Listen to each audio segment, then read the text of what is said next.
I've seen Jewel work from the front door to the back door. And so with Jewel working from the front door to the back door, I've been able to witness her play multiple roles in a situation where she ain't being cut out of the deal. She know the lingo with the contractors. She know the relationship building piece, because that's a super important part with building relationships in real estate. When you are meeting with your contractors, when you are meeting with the janitor or whoever's on the property, you want to make sure that you have that established relationship with them. You want to make sure that they trust you, you trust them. Y'all can shake hands, but also build that relationship along the process. And so I'm ready to build some more relationships with you, because I see that building relationships within this community build more streams of income. And so yeah, nah, Frank, I really appreciate it. My husband had bought tickets for us to go to the podcast conference last month, and I got all excited, and I'm texting Frank and Camille and Keith, and while I'm in, oh my gosh. And both Benicia and I had started the Well Chat, and it started doing really well, but then she got really busy and I got really busy, and we was like, girl, we got to do this, boo, just talking junk. And then I'm sitting in the podcast summit. I'm like, okay, we really got to get back in the studio. Like, I called Frank up. I said, okay, so Frank, I got to figure out where we're going to film, because when we were filming before, that place, I don't know, they're renovated or something, closed something. And Frank goes, oh, wait. I got a mansion for you. What? He said, in Atlanta, I got a mansion for you. I was like, all right, bet. And I said, okay, where? He said, Austin. He said, this brother is on fire. He's a real estate investor.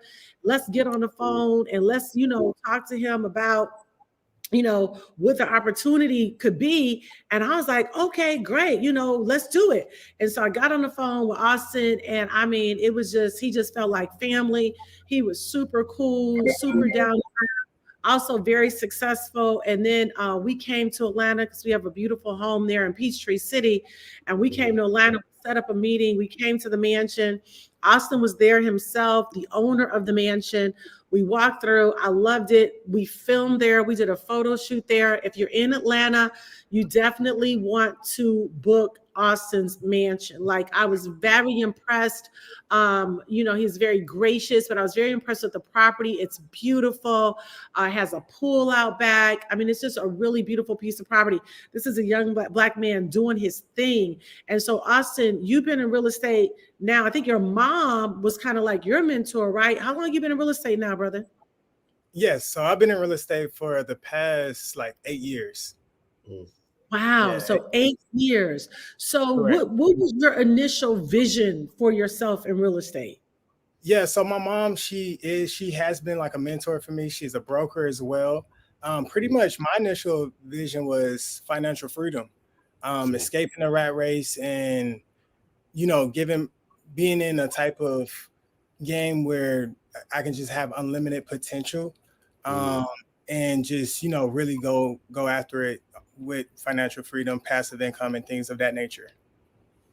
So what was your vision for yourself? How much did you want to make monthly in real estate in the beginning? In the beginning. Is the vision the same? What was it in the beginning and what is it now? Or is it the same? The truth is, it is kind of the same, and I have not reached my goals yet. So I am still looking, as always, still trying to acquire more properties. But as far as my main vision was just to have not only financial freedom for myself, but then for my family as well. So that's from even for my mom, for my dad, for, to really have it generationally on another scale. So we haven't reached that yet, but that's why being a part of a community like this, we are on our way. Yeah. Okay. So now it's crazy because, the real estate investing world is very male dominated, and we're females in this space doing it, but you're still experiencing racism today. First of all, talk about your mansion, what you bought, the land around it, and it doesn't seem like everybody's been happy about you making these moves.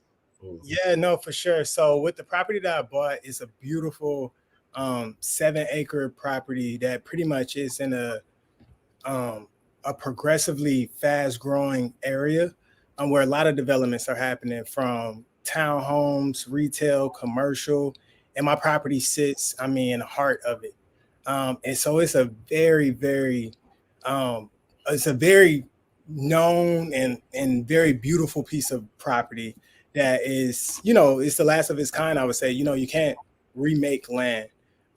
So with that being said, I have definitely faced different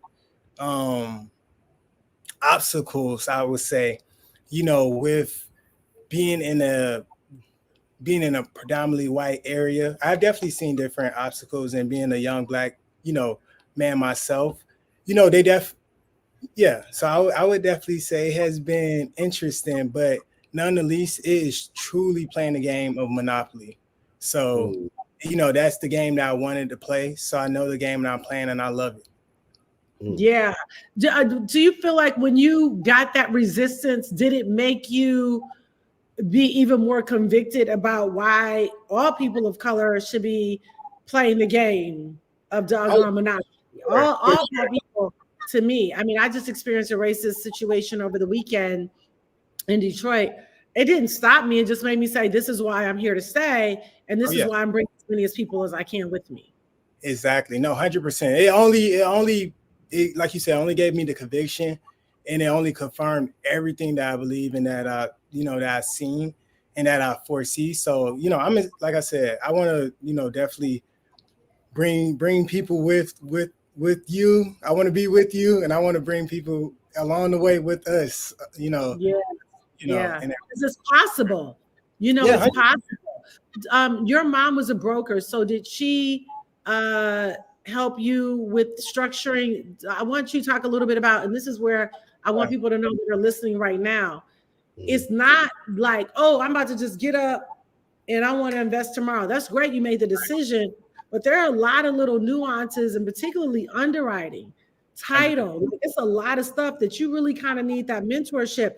How was the underwriting part for you acquiring that 7-acre property?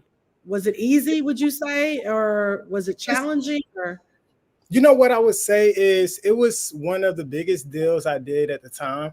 And as they would say, the bigger the deals are, the easier they are. I learned so many different skill sets with smaller deals and starting small. And with doing those deals, honestly, by the time it got to the bigger asset, it just made a lot of sense. I seen all the different ways that, it could be truly valuable, whether I subdivided the land, whether I sold this piece or build on this piece, from doing about what, like you mentioned earlier, from doing the smaller deals, I learned everything that I needed. I learned so much, and it definitely gave me the foundation that I needed for sure. And plus my mom, she definitely was right there, having my back and learning. We was, learning alongside each other with certain stuff for sure. Did you have to end up coming to close with more money than they anticipated, or did they stay pretty much true to what they told you? I did have to come to the closing table with more money than anticipated. I did for sure. Yeah, that was, I did. Yeah, Jewel, that's one of the. Yeah, go ahead. My bad. One thing, I had something good to say. I guess in real estate, the pivot game got to be strong when it comes to that, and it seemed like that's something that you are mastering or have mastered, Austin. But one thing that I do want to touch on that I'm curious to know, even with entering my journey on real estate, that Jewel has been a super help with. When you acquired this property and you went into this beautiful real estate, how did you have a plan to really capitalize off the space?